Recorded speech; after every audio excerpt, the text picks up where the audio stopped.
This is the Initiates Podcast. Here, we create space to explore the path of initiation as we reawaken the forgotten wisdom that resides within us all.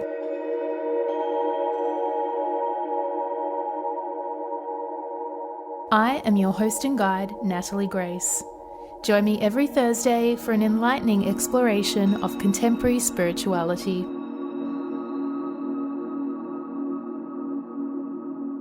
It's my honour to journey with you.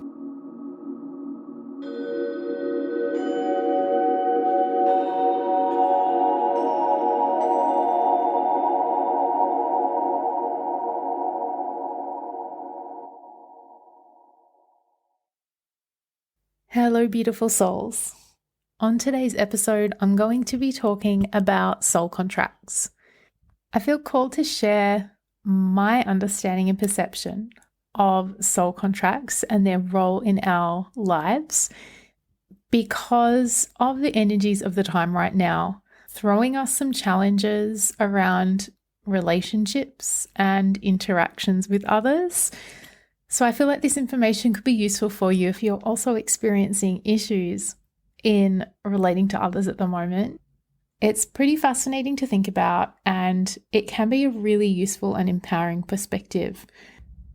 So I'm going to be discussing what soul contracts are, who they apply to, how they come about. But before we kick off, just a couple of quick notes. So the first is about readings. If you've been thinking about booking in for a soul reading with me, you've got 1 week left. I'll be closing my books for an indefinite period in the first week of December. So take this as your sign if you have been thinking about it but haven't yet booked in. I've got a limited number of appointments left for the rest of the year, and then I am going to be shifting my focus onto my teaching work and creating some amazing online courses. So I'm really excited about this, and I can't wait to share more with you guys as it unfolds. But for now, the most important news is that you've got a week left to book in with me if you want a reading. The other thing that I wanted to note before we get stuck into the topic of soul contracts is at the end of the episode, I do spend some time talking about trauma and how trauma relates to the concept of soul contracts. I wanted to make sure I was honouring my responsibilities as a teacher and guide, because I think it's really important to honour the real experiences that each and every one of us have, and not to skim over difficult questions because it's more convenient or more comfortable. The only other thing I need to mention is that in this episode, there is some slight interference, audio interference from Bread, my cat. I felt it important though to keep his contribution in because I am speaking about soul contracts, and I do mention my soul contract I have with him and the soul contract that we have with our pets. So I'm honouring him and our contract by leaving his noise in here. Okay, with all that said, let's journey.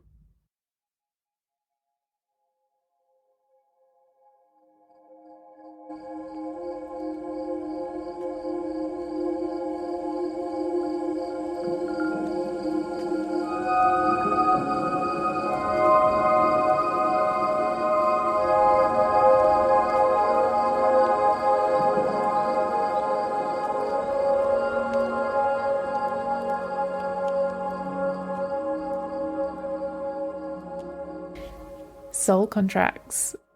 So I was inspired to talk about this on today's episode after chatting with a circle of magical women that I'm a part of. We'd been reflecting on the energies of this week together and had all been agreeing that patterns from our past are kind of replaying right now, as I just spoke about. From that collective perspective, we were all noticing that there was a pattern of past lessons replaying in our lives right now.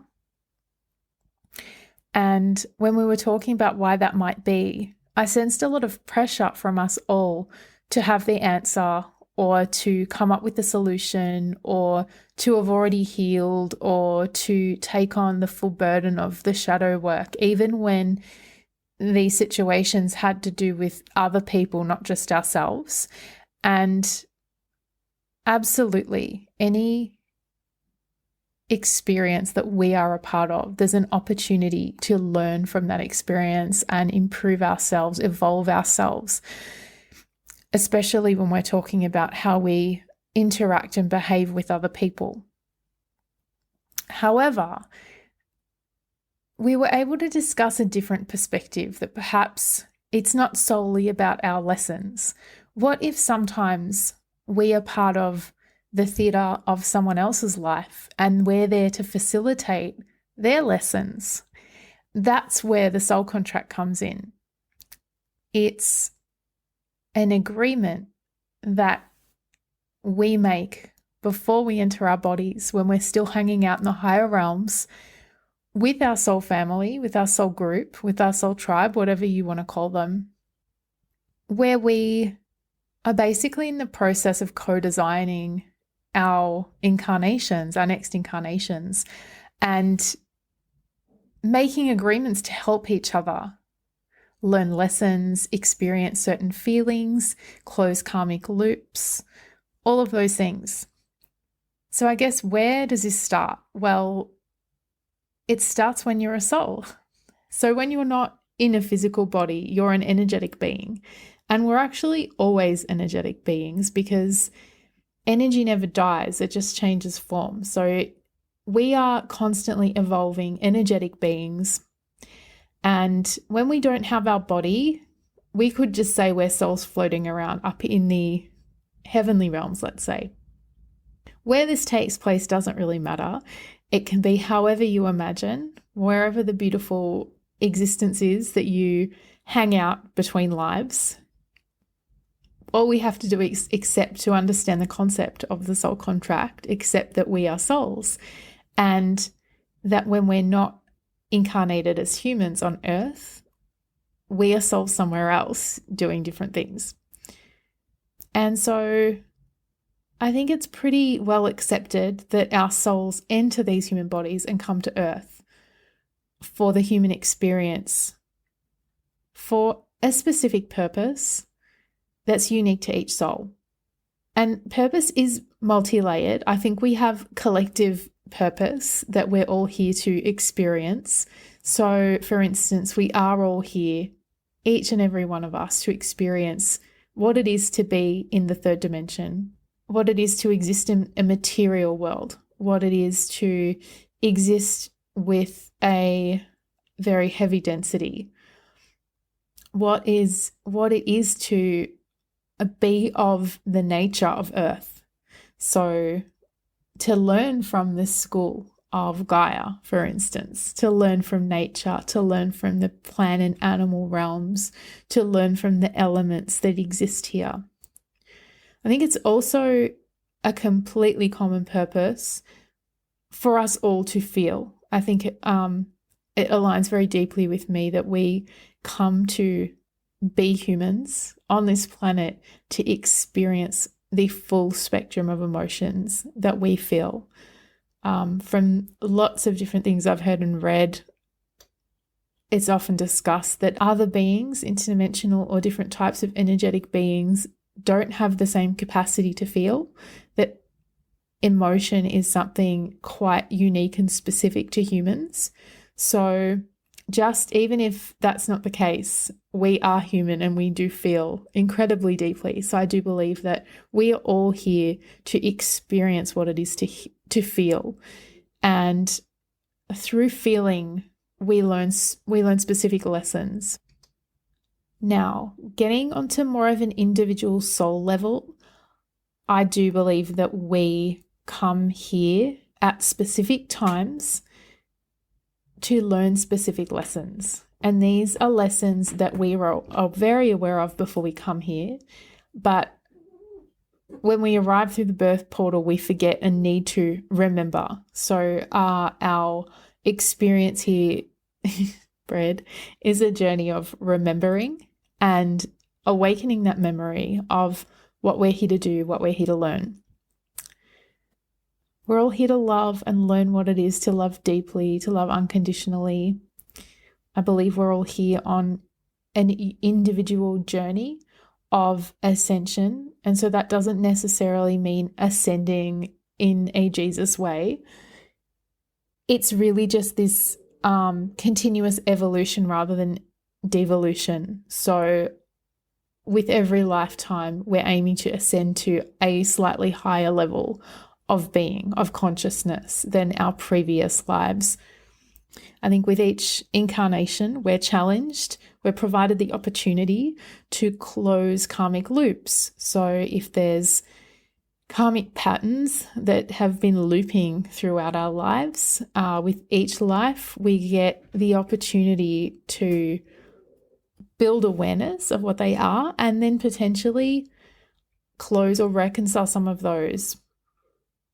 And I think we also all have the opportunity to realize our unique destinies. So this is really where the soul contracts come into place, because I feel like that's perhaps part of the design of the destiny, that as beautiful, energetically connected soul groups in the higher realms, we assist each other in co-creating our destinies, the divine plans for our lives. And this doesn't dictate the experiences that will happen. It just, I believe, sets out, say, a framework of our, sounds a bit silly, but our goals around what we want to learn and what we want to feel.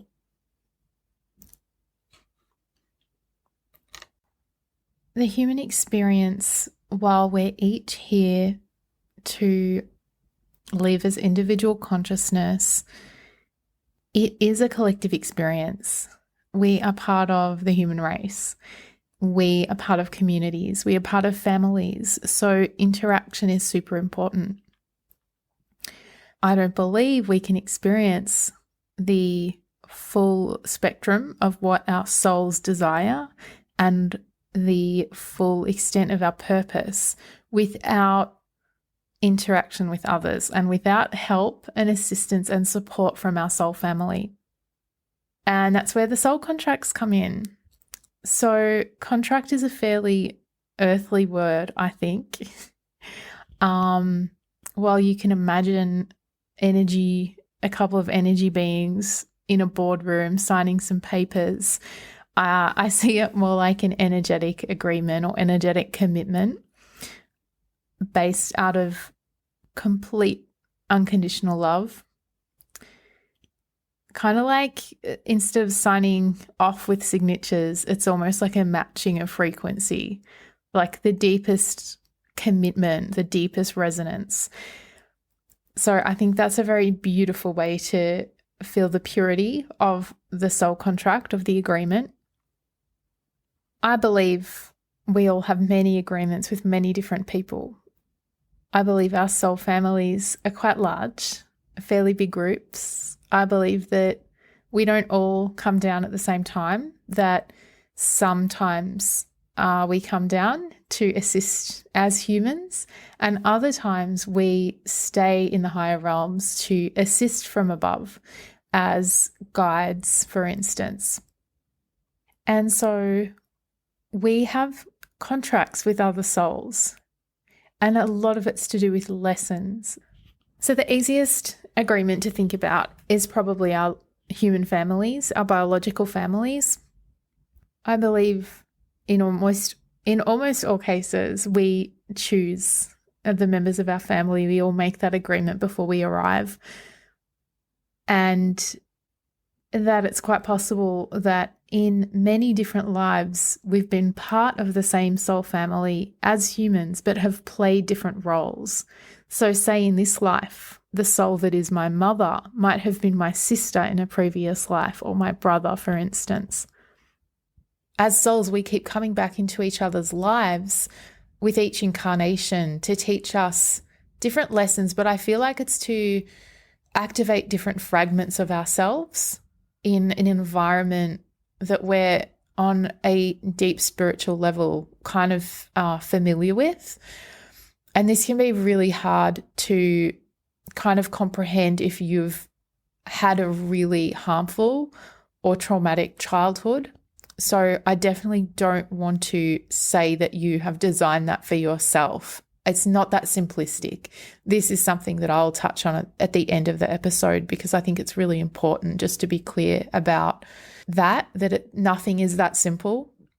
However, as we get older, I think we gain much more clarity on what lessons we have learned from our parents, especially, even when we've had very difficult childhoods or very difficult upbringings, that sometimes one of our biggest lessons in life is to learn how to be resilient or how to develop self-love, because that's not something you received easily when you were growing up. Or it could be how to forgive. That could be another really big lesson that your soul's challenging yourself with in your incarnation.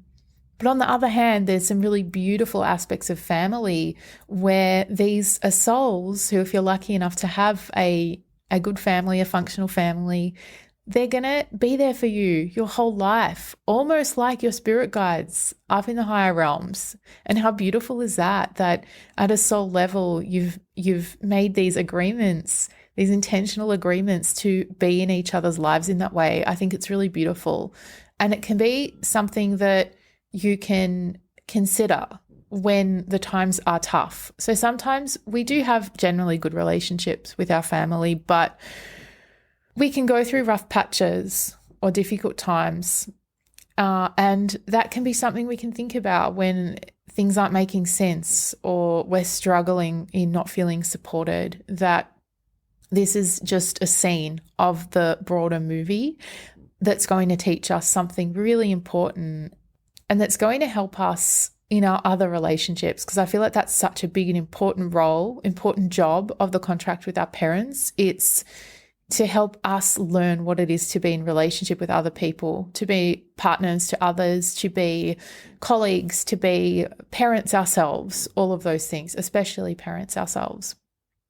And we design these family units based on the lessons that we each wish to learn in our shared lifetime. So if you think about your own family dynamics, the dynamics you have as a family unit, but also between you and your mother, you and your father, you and your sister, you and your brother, you and your grandma, etc., I'm sure you're able to think about your shared experience and the kinds of challenges that you might have faced, the kind of emotions you have shared, perhaps traumas that have existed, also joys and celebrations, achievements, those kinds of things that we have chosen to partake in those in our family groups.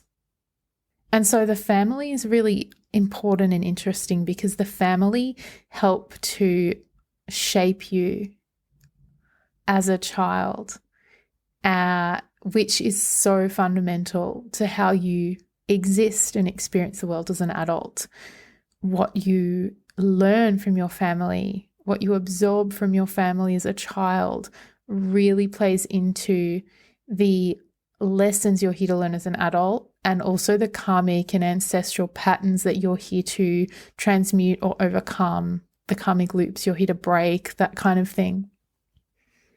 Relationships is another really obvious example, and these take place in your adult life, but really do relate to your childhood experience with your family. There's lots of psychological kind of analysis you can do about what draws you to certain people in romantic partnership based on your upbringing and your relationship with your father and your mother. So those people we choose to be in relationship with are very often part of our soul family, and we've agreed to come here and shack up for a time, interact for a time in order to learn very specific lessons. Every relationship is different, and for that reason, every person we meet and start a relationship with is here to teach us, say, a different fragment of that lesson, or perhaps an entirely new lesson. So we might have a contract with a partner who teaches us about our boundaries. Another might teach us about expectations we have about what a relationship should be, and helping us through that lesson to break through kind of societal expectations and like come back to love, if that makes sense. There's some relationships that are destined to be quite short because the lesson was learned very quickly and there wasn't much more to that contract you had with that person. So it might be a very short and sweet little romance, or it could be a really short and fiery or heartbreaking romance that didn't need to go on any longer because whatever you guys were contracted to do for one another had been completed in a pretty quick time frame. And then there's longer term relationships where part of our lesson is to evolve with someone else, to learn what it is to have love grow over time, to be adaptable in love.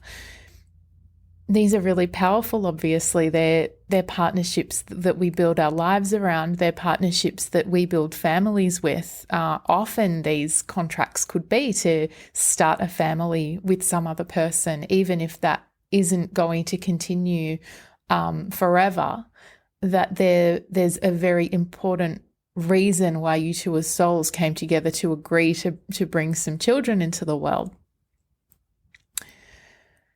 Some relationships can be quite, and not all relationships are good. We all have plenty of bad experiences in relationship. Sometimes we're here to learn about how to break up and still maintain a friendship. Sometimes we're here to learn what it is to establish better boundaries for ourselves. We can have a contract with someone that helps us understand what we need out of a relationship, perhaps lessons around what it is to give and receive in a more equal or mutually beneficial way. There's so many lessons to be learned through your romantic partnerships, and sometimes we're left wondering. I think soul contracts, understanding this concept, can be really useful in those times when we have a relationship with someone or an interaction, even if it's not a formal relationship. It can be an interaction with someone we meet who really captures us on a spirit level, and nothing comes of it. And we can be asking questions like, why? What was all that about? What made me feel so deeply, Or things were going so well. Why did that have to end? There's lots of questions that we have, and sometimes there's no clear answer. If we do all the usual kind of like psychological kind of analysis, or we look at it through the lens of a relationship column in a magazine, and sometimes, sometimes there's not a clear answer. And that's where understanding soul contracts can come in, because where before you might not be able to understand, there could be a real sense of loss because there's no rhyme or reason as to why a relationship ended, let's say, or went off the rails, and you're left feeling heartbroken, which is such a deep feeling. That's another contract. Sometimes we're here to learn what it is to feel the absolute depths of heartbreak. If we lose a partner, that's terrible, terrible loss. That could be part of your journey of growth, to experience what it is to have that loss. And it's not that you caused that loss because that was in your soul contract, but sometimes that can give a level of solace or comfort to know that in another realm, you guys understood what was going to happen and you agreed to help each other learn these lessons at that soul level.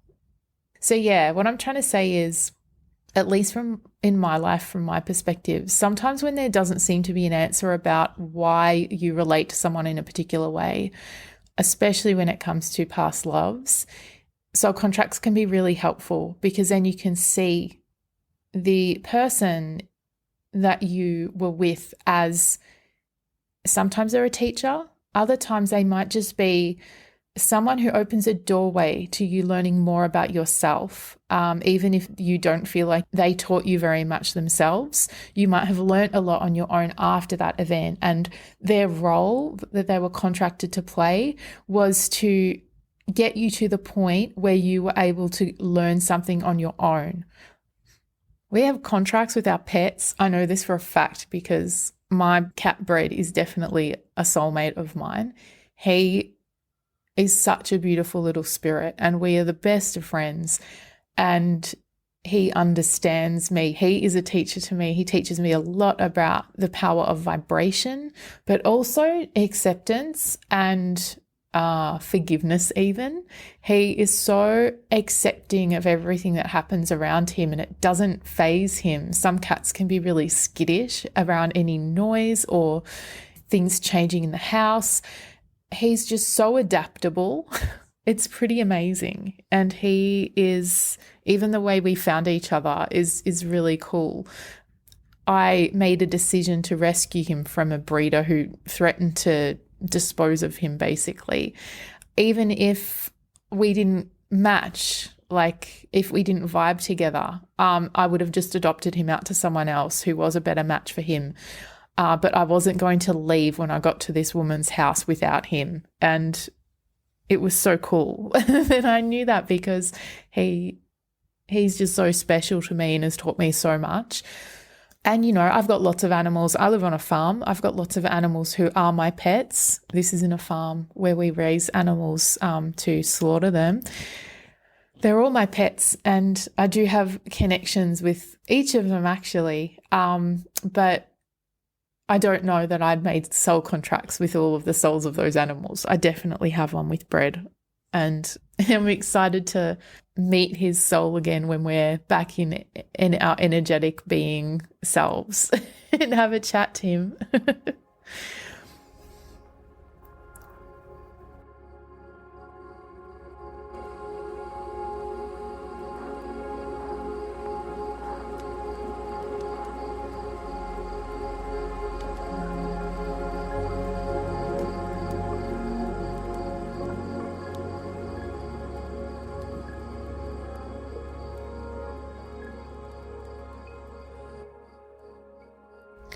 There's a really interesting soul contract that I just adore. And I call these like angels, but in a human form. So these are people, sometimes they appear for quite a while. Other times they might just pop in for a little bit in a really profound way. They could be people that you work with. They could be friends of family. They could be someone at the yoga studio that you strike up a friendship with. There's lots of ways that these people can appear in your life. I've had a lot to do with my career, for instance. People who pop up and open a doorway of opportunity for me that I didn't realize was there. They're kind of like facilitators. So in my life, basically, these have been people who I feel I know really deeply, that I perhaps don't interact with that much, not like a family member or a partner or a really good friend, who seem to see something in you. They have deep belief in you and allow you to see that in yourself in a way that you didn't before you interacted with them. And for me, that's been in a career perspective because I've had a few moments in my life where someone I've just been a casual colleague of has come to me being like, I see something really unique with you. I've got an opportunity. I think you'd be great. Do you want to do it? And this was never open to me before that conversation. And then this person opens this door of immense growth in the next phase of my career. That's why I see them kind of like angels or miracle workers on your path. And I feel like they're absolutely soul contracts because they're there facilitating you walking through a doorway of transformation. Really powerful, amazing, beautiful soul contracts. On the other hand, these can be people who throw your life also into a bit of a tailspin. So again, another work example. Before I kind of left my last career, I was doing consulting and it was working really well for me. I was in my own time. I'd chosen the clients that I love based on what I wanted to learn next, what industries I wanted to learn about. And in my final job, before I moved into a different line of work, I had a person join the small team that I was a part of, where I had a lot of autonomy over the work I was doing. And I was very happy to have this person join to kind of take over some of the work that I wasn't really qualified to be doing, but the team was so small that I was doing it anyway. And for some reason, this woman rubbed me up the wrong way. Like there's no explanation for it. It was just an energetic thing. She was really good at her job. She was absolutely fine to me, but I got to the point where I couldn't deal with her, and this is not like me at all. My whole career was based on collaboration, and I know that I was really good at it, and that I always had really good relationships with the people I worked with.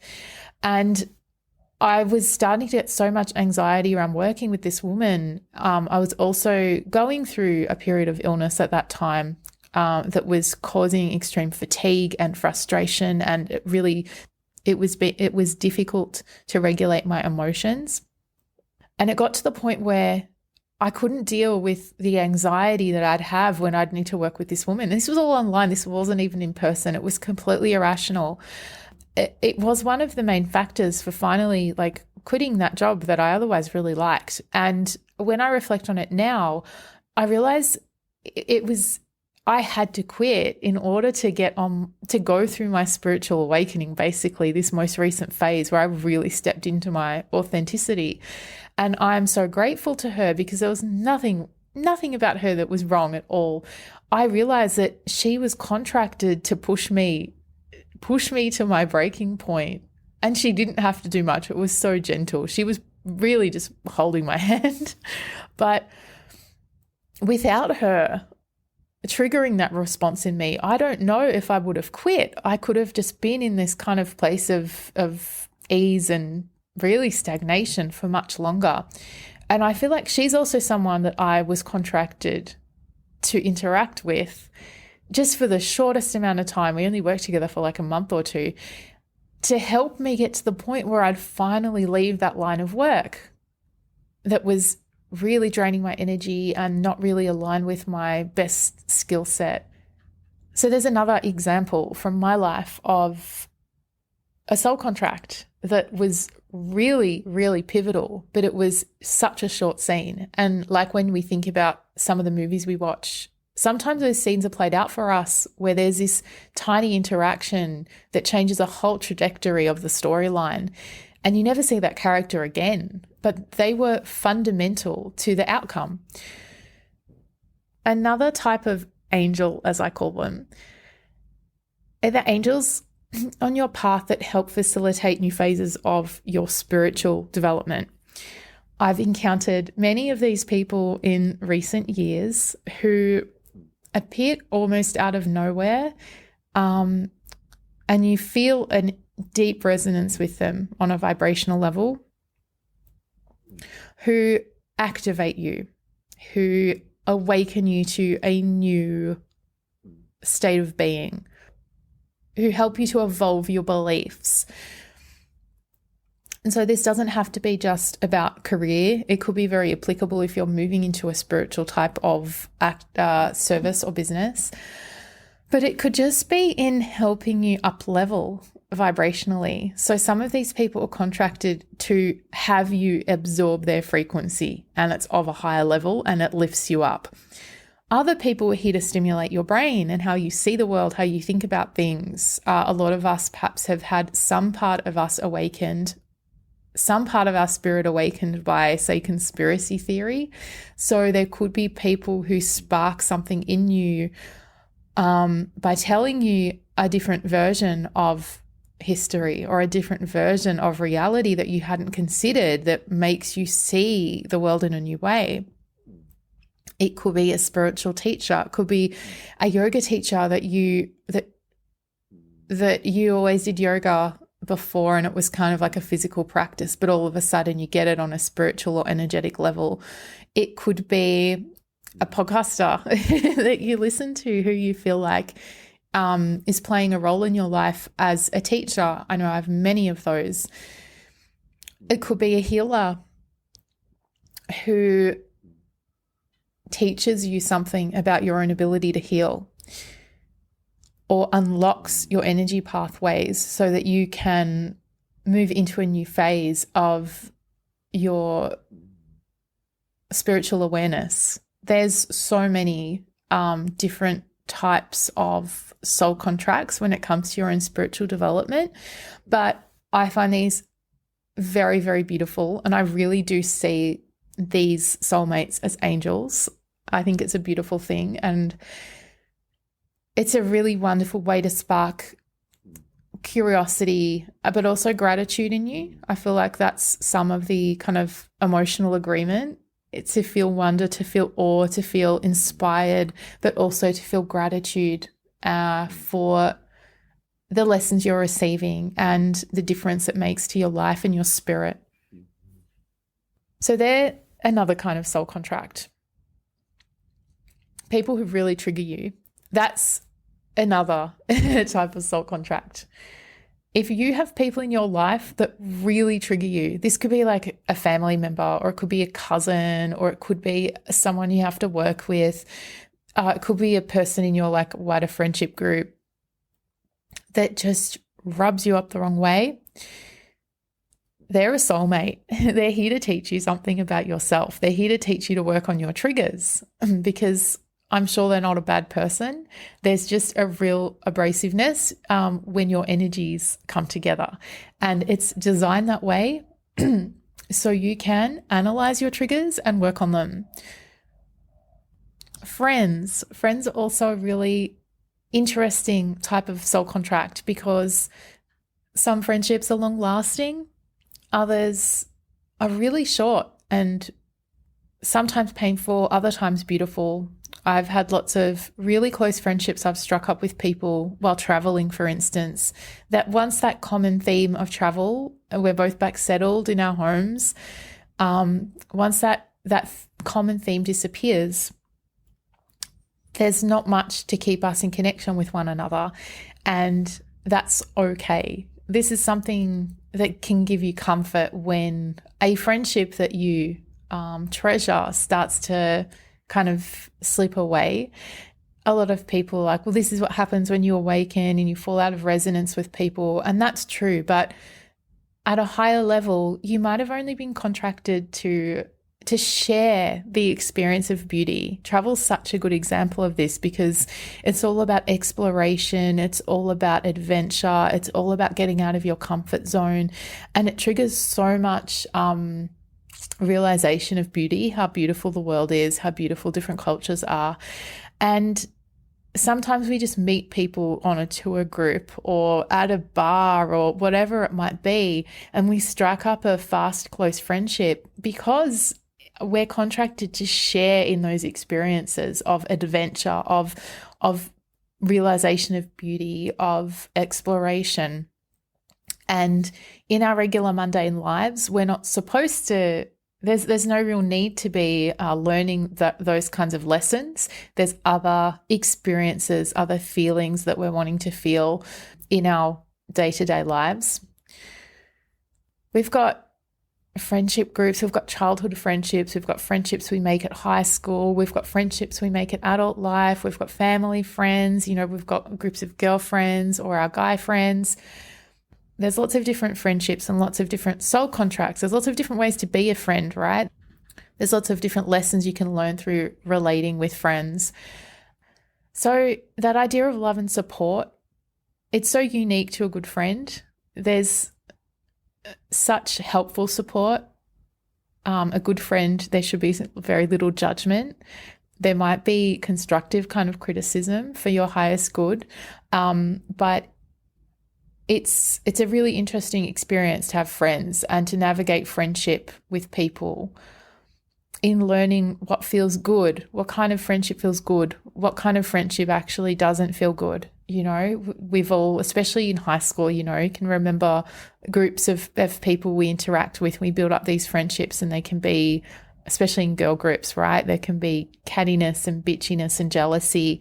And moving through those friendships is really important too, because it teaches you about what it is to be a true friend. I can think of times in my life in recently, but also as a much younger person, where I can identify the things that I've done that made me a bad friend. And I've learnt from that in order to have better friendships in the future. So there's lots of different types of friends, but I feel like the contract is often there to provide support. If they're a good friend, a true friend to you, they're there to provide loving support. They're there to journey with you, to have hold your hand. It's such a beautiful contract. And then for those friendships that say die off, or you realize they're not really true friends, that's a really important lesson for you to understand what true friendship is, what it is to be gracious, what it is to have respect, what it is to have deep communications. This is one thing that's so important. There's not many people in our lives who we can have true, deep conversations about our feelings with, but our friends do that. Our friends are safe places to receive our feelings. So in that sense, friends are really useful in helping us learn how to communicate what we're feeling. So that's a really important job of friendship soul contracts.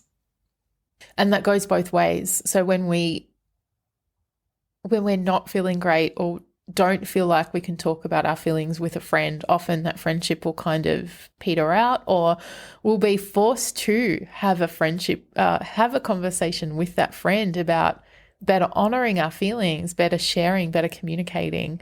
So I feel like friends offer a really loving kind of testing ground for communicating our emotions that help us learn how to do that better with our partners and our children and our family and our colleagues. They also are really good, I don't want to say mirrors, it's more like sounding boards, reflectors. I guess it is like a mirror. When we are experiencing challenges in our lives, our friends often are there observing, they're a part of it, and they can really help us to understand what the challenge is and how to navigate through it. Not just through their support, but actually the sharing of advice, the offering a different perspective from being in a close vicinity to what's actually happening. This is a really important role of that friendship contract as well. It's really about a shared kind of growth and evolution, and a really important part of that is like mutual benefit. It reminds me of the Two of Cups in the tarot. That's a man and a woman sharing a cup. And yes, that can talk about romantic relationships, but for me, it's not just about that. There's also relationships we have in our lives with our friends where the love, the respect, the nurture, the gratitude, all of those things are very mutual, both parties get something really beautiful out of it.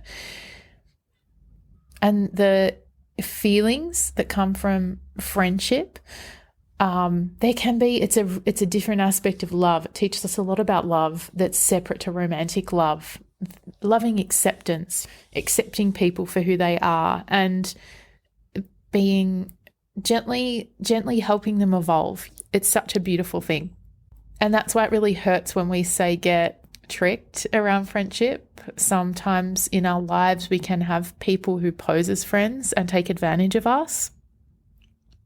One learning outcome of that kind of experience could be for us to help develop our discernment, for instance. It could be, and this goes for any kind of time that we get taken advantage of or tricked or defrauded or fleeced. The people who have done that to us are there to help us learn something about ourselves, to help us evolve in how we perceive reality, I guess.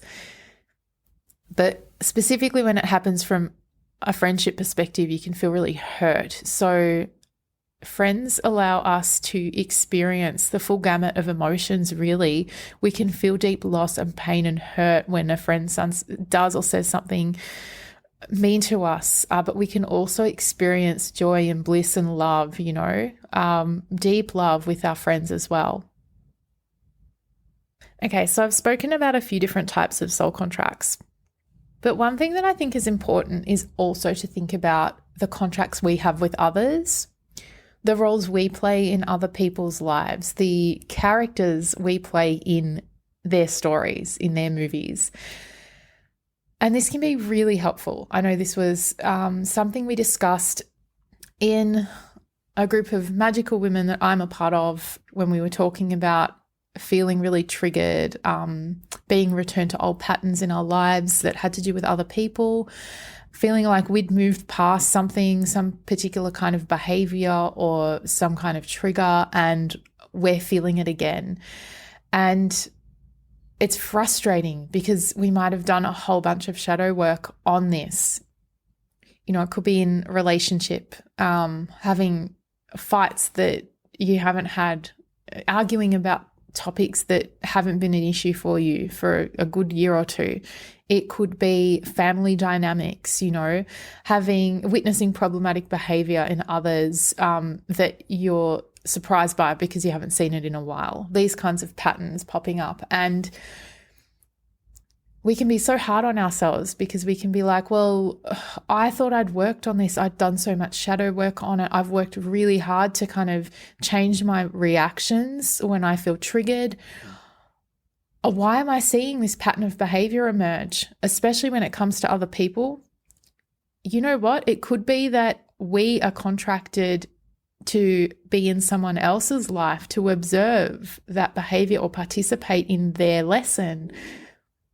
So this is another really helpful thing, I think, to think about, that sometimes it's not our lesson, it's their lesson, and we're here to play a role in them learning their lesson. And sometimes that can be really interactive. So say in a relationship perspective, we can both be involved in the arguments.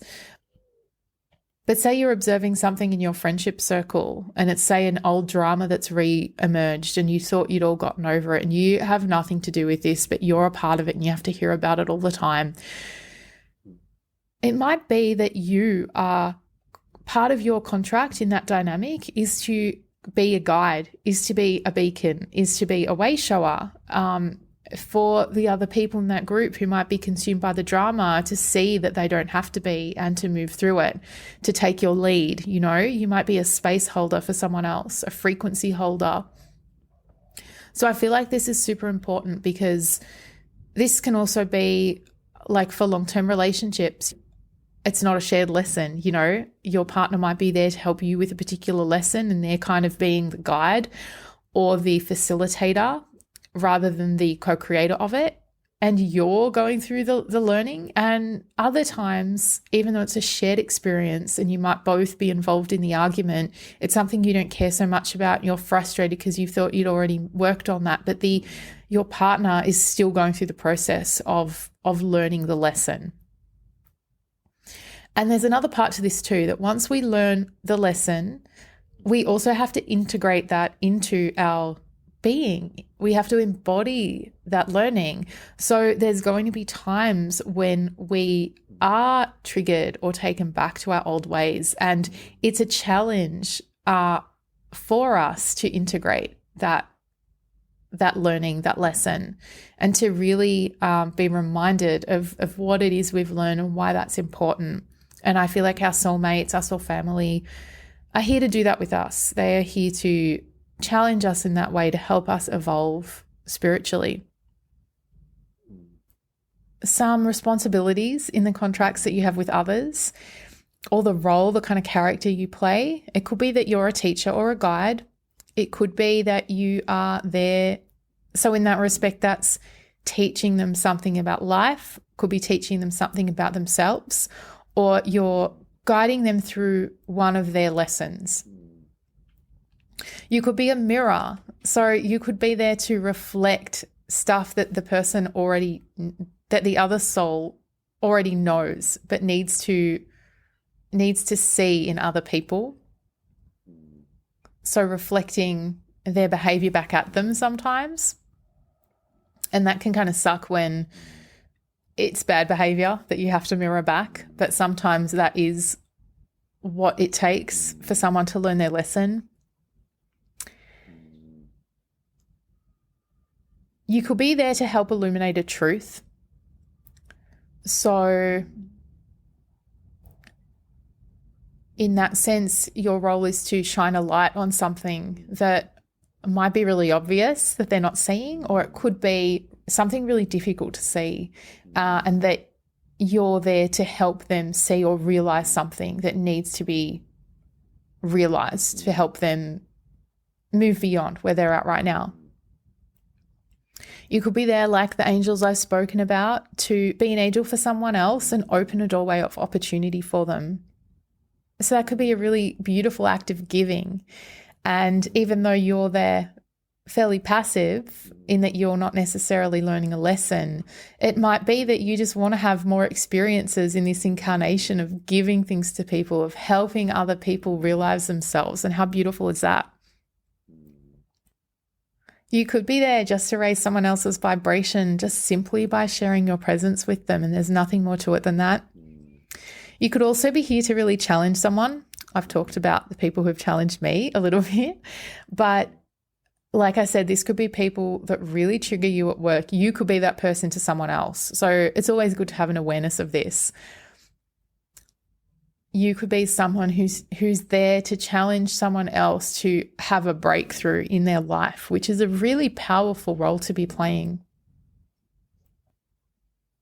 This could be in a relationship too. Say you have a relationship with someone, and you know, sometimes those relationships we have where the other person's way more in love, way more invested, and you try, but you just don't feel the same way. That could be your contract with someone else to teach them something about what it is to feel love and to feel heartbreak, unfortunately. The contracts we have with others, it's just good to have an awareness of, because sometimes when there's a question we have about why is this happening? Why am I involved with this? You can, if there's no other obvious or rational explanation, it's something that can help make sense of a situation by looking at it and saying, well, maybe I'm just here to play a role in someone else's life to help them learn something that's really important right now.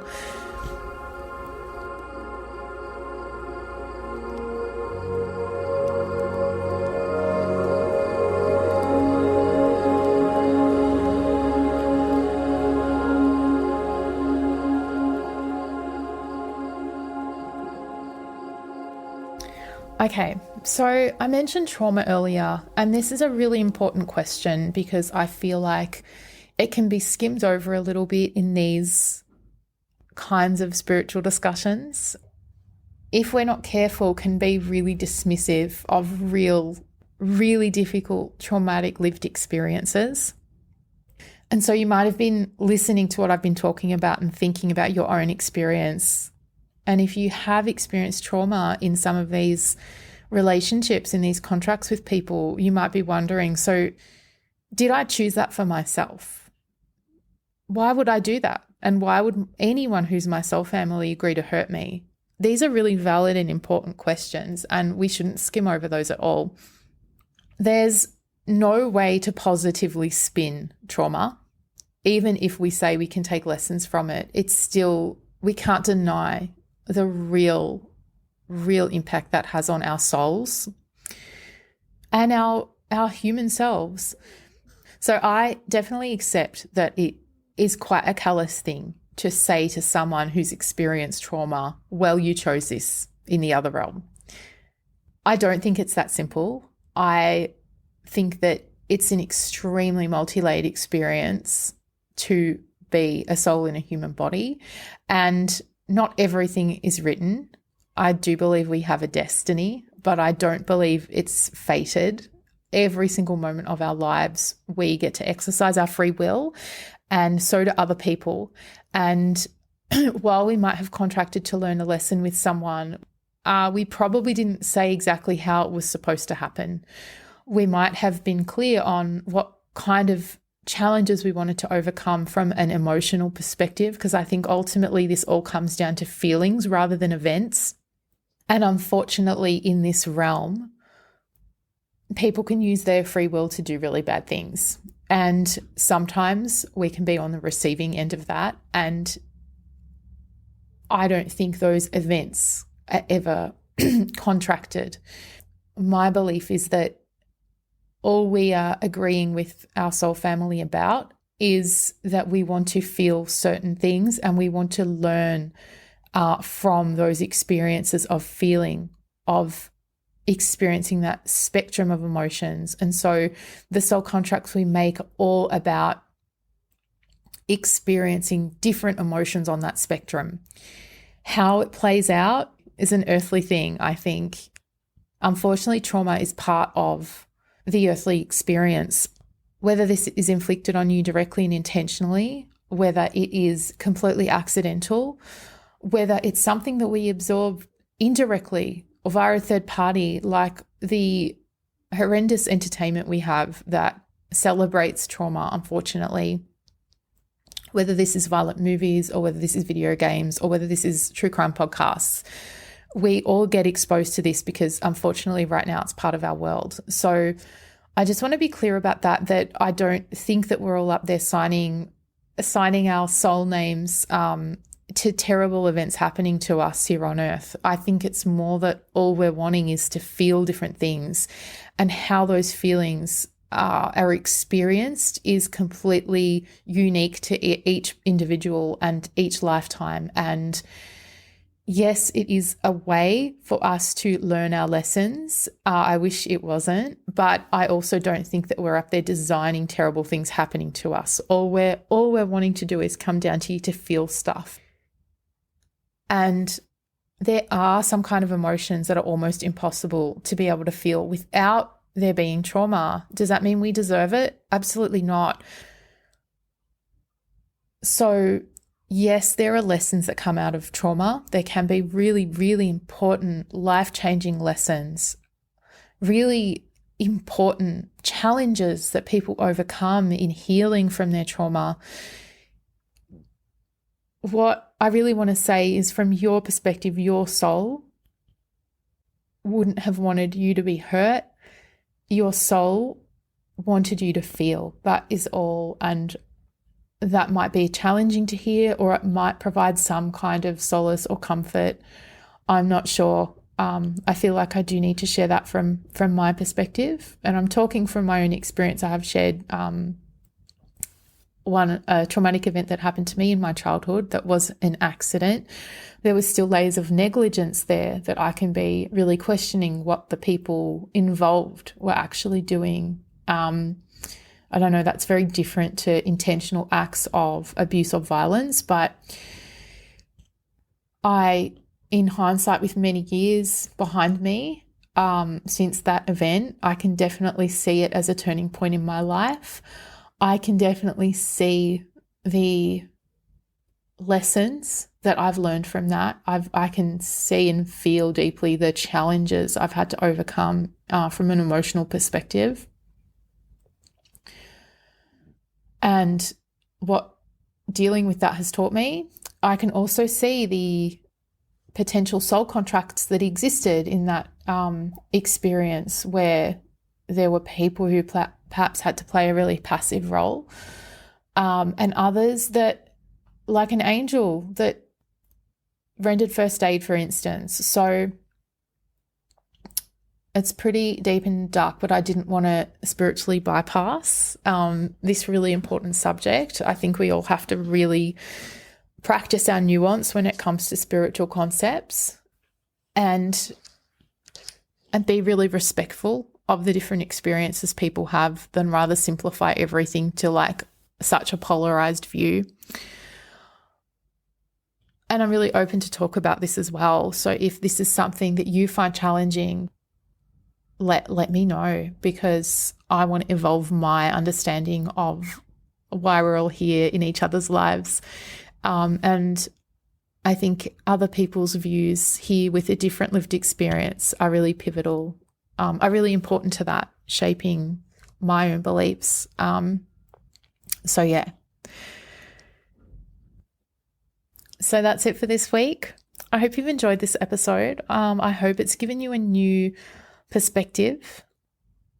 It's interesting to ponder these things. And right now, I find reflecting on the contracts I might have with others at a soul level to be really helpful in managing things like triggers So I hope, even if you don't believe in it literally word for word, that you get to take something out of this episode that helps you in dealing with the other people in your lives and perhaps provides you with a bit of clarity around interactions and events and turning points, breakthroughs, all of that. Thank you so much for joining me today. And until next week, I wish you peace. I wish you love.